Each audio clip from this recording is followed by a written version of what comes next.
Petrol 9 रुपये 99 पैसे फी litre महंगा, नई कीमत फी लीटर 275 रुपये 60 पैसे मुकर्रर। डीजल 6 रुपये 18 पैसे इजाफे से 283 रुपये 63 पैसे का हो गया।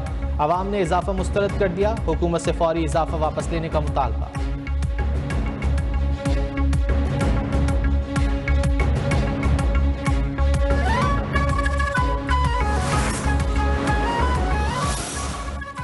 नौ मुहर्रम उल हराम के जुलूसों के लिए सिक्योरिटी के सख्त इंतजामात, पुलिस और रेंजर्स की भारी नफरी तैनात। कराची में अहमद रोड पर जुलूस के रास्ते ट्रैफिक के लिए बंद, हसास मकामात पर मोबाइल फोन सर्विस मुअत्तल।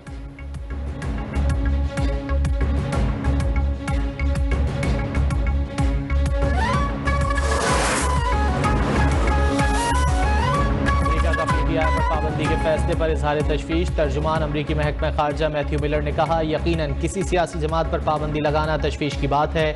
इंसानी हुकूक और आज़ादी इजहार के एहतराम समेत आइनी जमहूरी उसूलों की पुरअमन पासदारी की हिमायत करते हैं।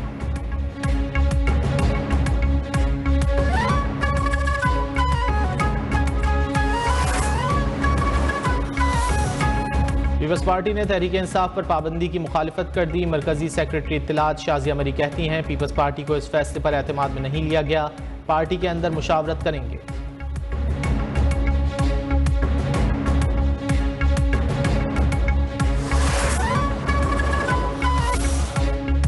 साबिक सदर डोनाल्ड ट्रंप रिपब्लिकन पार्टी के बाज़ाब्ता सदारती उम्मीदवार नामजद। डोनाल्ड ट्रंप ने सेनेटर जेडी वेंस को अपना नायब सदारती उम्मीदवार बना लिया।